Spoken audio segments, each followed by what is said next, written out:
पापी असुर अंधकासुर स्वर्गलोक पर आधिपत्य कर देवताओं को प्रताड़ित करने लगा। धर्म की कभी हार नहीं होती और अधर्म की कभी जीत नहीं होती। ऐसा ही कहते हैं ना ये देवता।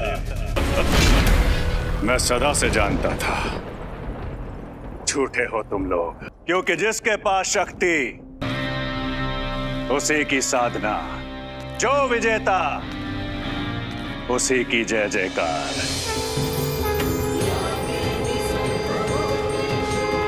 दुखी देवता उस असुर के विनाश का मार्ग पूछने माँ शक्ति के पास गए। हे माता, अधर्मी अंधकासुर ने हमें पराजित कर हमसे सब कुछ छीन लिया है, इसीलिए हम आपकी शरण में आए। उस अत्याचारी के अंत का हमें मार्ग बताइए माता, हमारी सहायता कीजिए। देवराज इंद्र, अंधकासुर के अंत का केवल एक ही मार्ग है और वो है पाप नाशनी देवी गंगा। और तब देवताओं की पीड़ा हरने और अंधकासुर का विनाश करने माँ गंगा का मानव रूप में जन्म हुआ।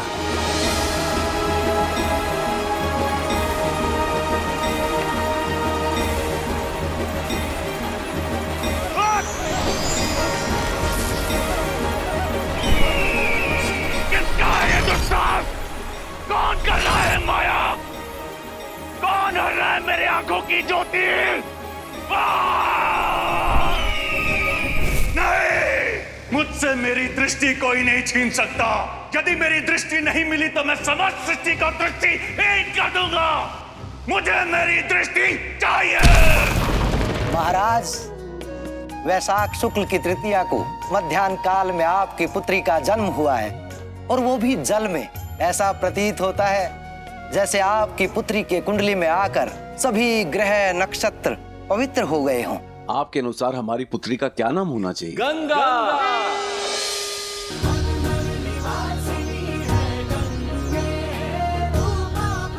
अरे गंगा, रुक जाओ। दैत्य गुरु शुक्राचार्य ने अंधकासुर की दृष्टि वापस लाने के लिए महायज्ञ किया।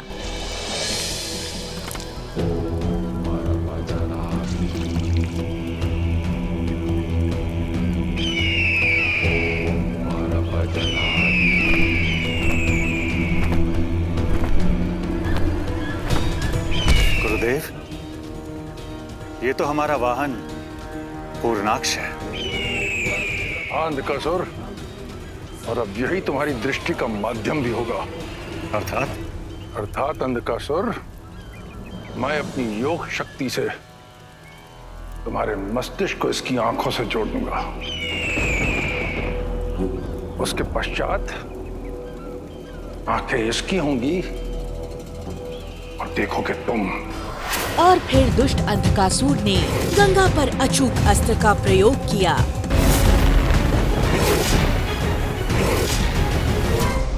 प्रभु, ये तो वही अग्नि अस्त्र है जो अंधकासुर ने ब्रह्मदेव से प्राप्त किया था। सत्य कहा देवी, ये अग्नि अस्त्र अचूक है। इसकी ज्वाला में सब कुछ जलकर भस्म हो जाता है।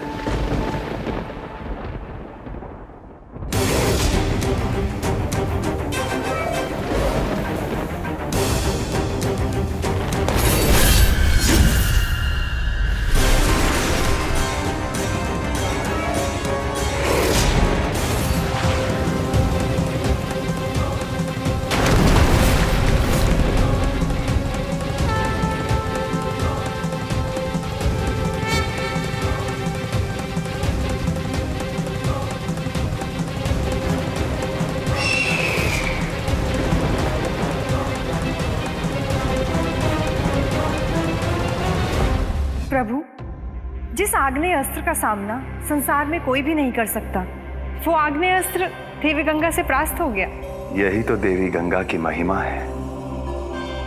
उनके स्पर्श मात्र से अशुभ शुभ हो जाता है। इस पराजय से क्रोधित हो अंधकासुर ने गंगा को खत्म करने भेजा राक्षस लेहभाज को।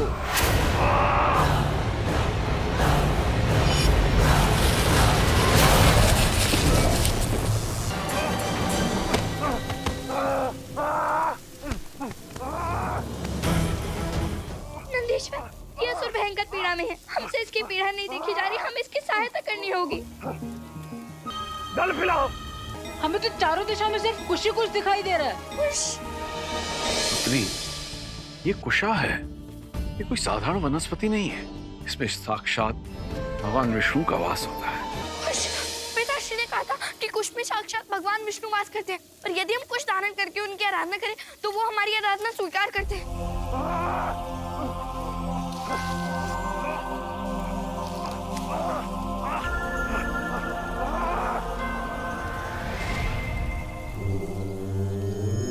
ओम नमो भगवते वासुदेवाय।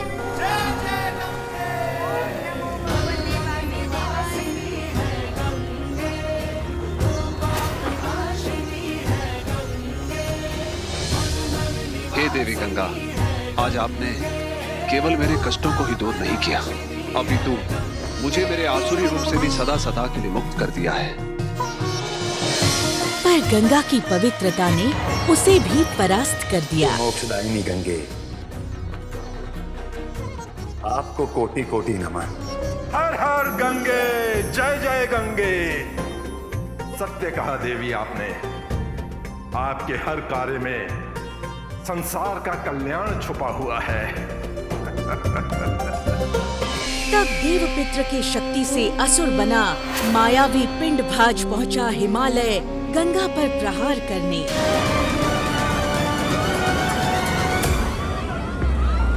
जाओ और अन्न लेकर आओ, शांत करो मेरे इस भूख के बवंडर को।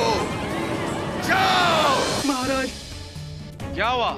अनर्थ हो गया महाराज, हमारा सारा अनाज नष्ट हो गया।